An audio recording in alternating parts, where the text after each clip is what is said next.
Hey guys, let's make kunafa and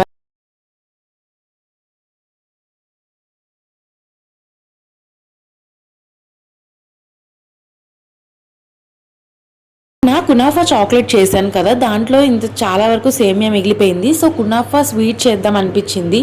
ఆ సేమియానే తీసుకొని ఇప్పుడు స్వీట్ చేపిస్తున్నాను. ఫస్ట్ అయితే సేమియాని చిన్నగా స్మాష్ చేసేసుకోవాలి ఇలా హ్యాండ్తో.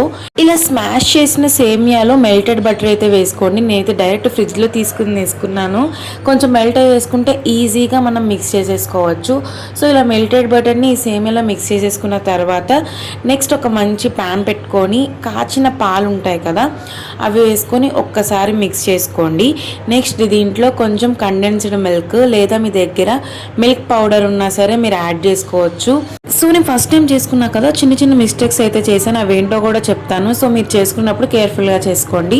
దీంట్లో అయితే కస్టర్డ్ పౌడర్ యాడ్ చేశాను, డైరెక్ట్గా యాడ్ చేశాను. అలా కాకుండా కొంచెం మిల్క్లో యాడ్ చేసి మిక్స్ చేసుకున్న తర్వాత దీంట్లో యాడ్ చేసుకుంటే సరిపోతుంది.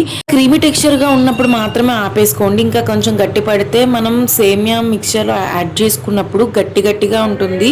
సో అయితే ఒక ప్యాన్ తీసుకొని దాంట్లో నీట్గా బటర్ అప్లై చేసుకోవాలి.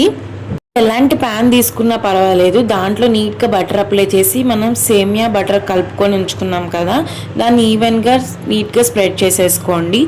నెక్స్ట్ అయితే ఇందాక మనం చేసుకున్న మిల్కీ టెక్స్చర్ ఉంది కదా, దాన్ని అయితే దీంట్లో స్ప్రెడ్ చేసుకోవాలి మొత్తము. సో అలా స్ప్రెడ్ చేసుకున్నప్పుడు నేనైతే మిల్క్ టెక్స్చర్ని చాలా వాటరీగా చేసుకోవాల్సింది, నేను గట్టిగా చేసుకున్నా, అందుకే అలా అంటుకోలేదు అది. సో నెక్స్ట్ ఇదొక మిస్టేక్ చేశాను.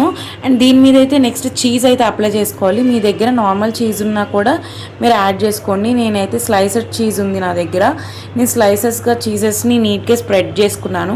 అదైతే ఇట్లా కనబడింది. నెక్స్ట్ అయితే దీని మీదే ఒక అవుటర్ లేయర్లో సేమియాని అయితే నీట్గా స్ప్రెడ్ చేసుకున్నా. ఈ క్లిప్ అయితే మిస్ అయింది, బట్ చీజ్ అప్లై చేసిన తర్వాత దాని మీదే మనం మెల్టెడ్ బటర్ సేమియా ఉంది కదా, ఒక ప్యాన్ పెట్టి దాని మీద ఆ బౌల్ పెట్టేసి మీడియం హీట్లో మాత్రమే రోస్ట్ చేసుకోండి. అండ్ నేనైతే ఎక్కువసేపు రోస్ట్ చేశాను, మీడియంలోనే పెట్టాను, బట్ ఎక్కువ రోస్ట్ చేయడం వల్ల అది కొంచెం మాడిపోయింది.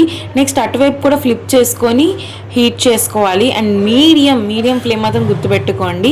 ఇలా చేయడం వల్ల నాది కొంచెం మాడిపోయింది. నెక్స్ట్ దీని మీద అయితే షుగర్ సిరప్ని అయితే నీట్గా యాడ్ చేసుకున్నాను. నేనైతే ఇప్పుడు బెల్లం సిరప్ని యాడ్ చేశాను. మీ దగ్గర షుగర్ అవైలబుల్గా ఉంటే షుగర్ని మనం గులాబ్ జామ్ చేసుకుంటాం కదా, ఆ టెక్స్చర్లో వేసుకుంటే నీట్గా సరిపోతుంది. సో షుగర్ లేని బెల్లం సిరప్ కానీ హీట్లో ఉంటే ఇంకా టేస్ట్ చాలా బాగుంటుంది. So it's tasting time. నేను పైన చిన్నగా మాడిపోయిందంతా తీసేసాను.